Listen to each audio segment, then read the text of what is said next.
Meron pong isang balita rito na lumabas kung saan ay inihayag ng Mercado Bitcoin. Isa po itong kilalang crypto exchange sa Latin America na ito tokenize po nila ang mahigit $200 million na halaga ng real world assets o RWA gamit ang XRP Ledger or ang XRPL.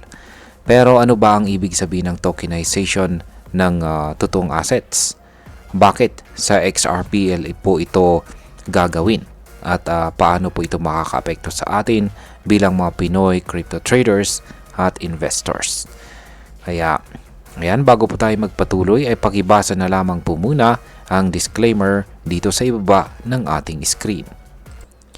At ayan, simulan po natin sa kung ano po muna ang ibig sabihin ng tokenization ng real world assets or RWA. Ayan, ang real world assets or RWA ay mga tunay na ari-arian or financial instruments sa labas ng blockchain. Tulad po ng mga bonds, stocks, lupa o kahit collectibles tulad po ng painting o ginto. Sa traditional na system, hawak ito ng mga institution at ipinagbibili sa mga stock market or private deals. Pero ngayon, dahil po sa blockchain technology, kaya na natin itong gawing tokenized version. Ibig sabihin ay ilalagay po ito sa blockchain bilang digital asset na madaling i-trade, i-monitor at saka ilipat. Parang ginagawa nating NFT pero mas may value base sa totoong asset. Ngayon ay bakit po sa XRPL ginawa ang tokenization? Yan. Ang XRP Ledger or XRPL ay hindi lang basta platform para kay XRP na alam nating isa sa mga pinakaunang sikat na crypto sa buong mundo. Sa XRPL ay may kakayahang gumawa ng tokenized assets ng mabilis, mura ang fees at may mataas na efficiency. Kaya hindi na rin nakapagtataka kung bakit pinili ng Mercado Bitcoin sa XRPL. Isa pa si Ripple ang kumpanyang lumikha o gumawa kay XRPL at matagal nang nagtutulak ng integration ng traditional finance sa blockchain. Aktibo rin sila sa paglobby sa mga regulators sa Amerika at saka iba't ibang bansa. Ngayon ay ano naman po ang nilalaman ng $200 million na tokenized assets ng Mercado Bitcoin. Ayan. Sa kabuang halaga ng $200 million,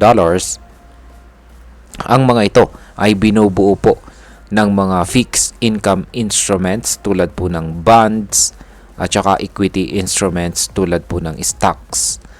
Sa madaling salita, ito ay mga financial products na dati ay hindi mo mabibili kung hindi ka accredited investor o kung hindi ka milyonaryo. Pero dahil sa tokenization, pwedeng magkaroon ng fractional ownership.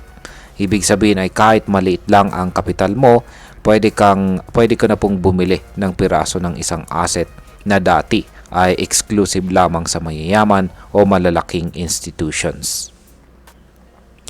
Ngayon ay ano naman po ang implikasyon ng hakbang na ito sa global crypto market?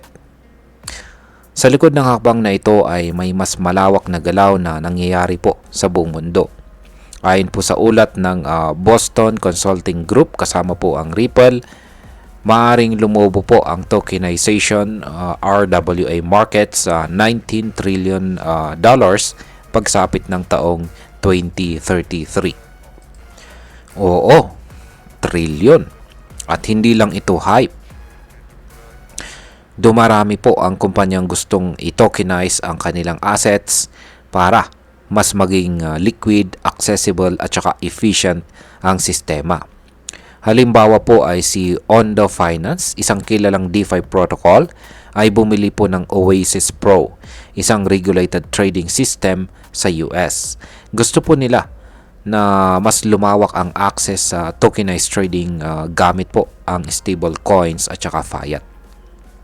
Si Centrifuge naman ay plano na ring i-tokenize mismo ang S&P 500 index na binubuo ng 500 pinakamalalaking kumpanya sa Amerika. Ngayon ay ano po ang hamon sa regulasyon ng mga tokenized na RWA or real world assets? Ayan, kahit exciting po ito, hindi rin mawawala ang mga pagsubok, mga challenges. Ayon kay John Murillo mula po sa fintech company na B2 Broker, maraming tokenized equity ang nasa tinatawag na regulatory gray zone. Ibig sabihin ay hindi pa malinaw kung anong batas ang dapat na sumaklaw dito. Kung bibili ka po ng tokenized equity, tokenized equity, kadalasan ay wala kang voting rights, access sa financial info o claim sa assets ng kumpanya, taliwas sa traditional na stockholder.